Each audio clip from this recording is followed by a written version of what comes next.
आप आज पहुंचे हैं यहाँ पर।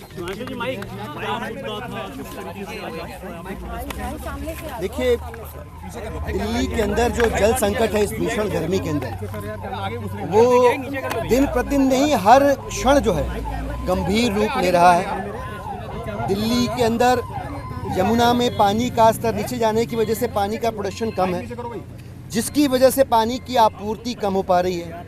इस गर्मी के अंदर जल ही जीवन है और जल का संकट यानी जीवन का संकट। हमने कल केंद्र की सरकार के जो जल शक्ति मंत्री महोदय हैं CR पाटिल साहब, उनको पत्र लिखा, उन्हें ईमेल किया। उनके जितने भी पब्लिक डोमेन पे और व्यक्तिगत स्रोतों से जो नंबर मिल सकते थे उन नंबरों पे हमने SMS भी किया, WhatsApp भी किया और उन्हें बताया कि दिल्ली के अंदर जो जल का संकट है वो आपके थोड़े से कोऑर्डिनेशन से रिजॉल्व हो सकता है। दिल्ली के लोग हैरान परेशान हैं पानी की कमी की वजह से। ऊपर हिमाचल प्रदेश की सरकार पानी देने को तैयार है, लेकिन बीच में जो इंटर स्टेट कोऑर्डिनेशन है वो किसी को करना पड़ेगा। आप केंद्र की सरकार में जिम्मेदार व्यक्ति हैं, आप मंत्री हैं इस विभाग के, आपसे अपेक्षा है, आपसे उम्मीद है कि आप अभिभावक की भूमिका निभाते हुए, बड़े भाई की भूमिका निभाते हुए जो इंटर स्टेट कोऑर्डिनेशन है वो अगर कर दें तो दिल्ली के 2 करोड़ लोगों को इस भीषण गर्मी में पानी मिल जाएगा, उनकी जान हल्कान होने से बच जाएगी। आप देखिए, इसके फोटोज़ और वीडियोज़ उपलब्ध हैं। मुनक कैनाल से जो पानी के माफिया हैं वो पानी की पाइप लगा के पानी चुरा रहे हैं। इधर बुराड़ी के पास हिरणकी है, दूसरी तरफ यूपी का गांव पचारा पड़ता है। आप वहां पे जाके देखिए, हमारे पास फ़ोटोज़ हैं, वीडियोज़ हैं। वहाँ पे जो सैंड माफिया है वो बांध बना के पानी की जलधारा को, यमुना की जलधारा को रोक रहा है और सैंड की माइनिंग कर रहा है। उत्तर प्रदेश की पुलिस की तरफ से कुछ भी नहीं किया जा रहा है।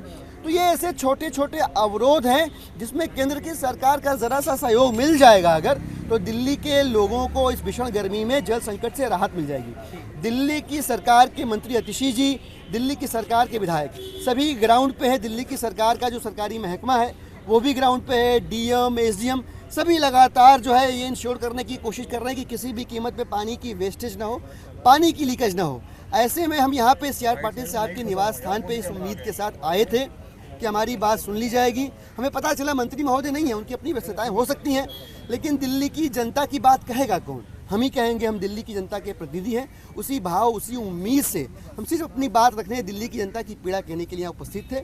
हमने ऑलरेडी अपनी ओर से एक चिट्ठी इनके निवास स्थान पर रिसीव करवा दी है, उसकी कॉपी लेके हम सब आपके सामने यहाँ पे इकट्ठा है।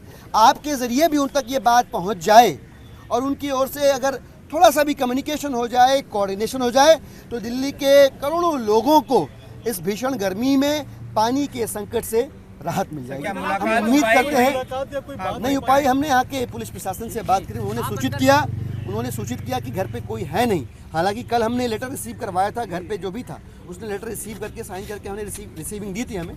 लेकिन अब अगर ऐसा है कि कोई भी नहीं है या ऐसा भी है कि कोई आना नहीं चाहता, तो हम आग्रहपूर्वक आपके ज़रिए उन तक ये बात पहुँचाना चाहेंगे कि हम सभी ने निवेदन करने आए हैं। हम बहुत धनात्मक भाव के साथ आपके बीच उपस्थित हुए, आपके दरवाजे पर उपस्थित हुए हैं कि आप दिल्ली की जनता का दर्द समझेंगे। नया आपको मंत्रालय मिला है, हम ये भी समझ सकते हैं कि मंत्रालय की कार्रवाई को, मंत्रालय की प्रक्रियाओं को समझने में हो सकता है आपको थोड़े दिन और लगे, लेकिन आप अनुभवी हैं, आप तजुर्बेकार हैं और आप बहुत मजबूत दमखम रखते हैं केंद्र की सरकार में। आपका थोड़ा सा हस्तक्षेप दिल्ली वालों को इस भारी जल संकट से राहत दिला सकता है। कपिल मिश्रा ये कह रहे हैं कि हिंदू इलाकों से पानी को बंद करके मुस्लिम इलाकों को दिया जा रहा है। देखिए लोग इस जल संकट के ऊपर, इस जीवन के संकट के ऊपर राजनीति करने की कोशिश कर रहे हैं। आम आदमी पार्टी के विधायक सिर्फ और सिर्फ दिल्ली की जनता की पीड़ा बयान कर रहे हैं। दिल्ली की सरकार सिर्फ और सिर्फ, दिल्ली की सरकार के जल मंत्री सिर्फ और सिर्फ समाधान के ऊपर काम कर रहे हैं। मुझे लगता है कि यह वो समय नहीं है कि आप दिल्ली की जनता के जान के संकट के ऊपर सियासत करें। राजनीति कहीं भी हो, बट ये वो विषय नहीं है, ये वो समय नहीं है। इस समय इस विषय पर हमें दलगत राजनीति से ऊपर उठ के कैसे दिल्ली की जनता को हम राहत दे सकते हैं, इसके ऊपर सबको मिलकर काम करना है।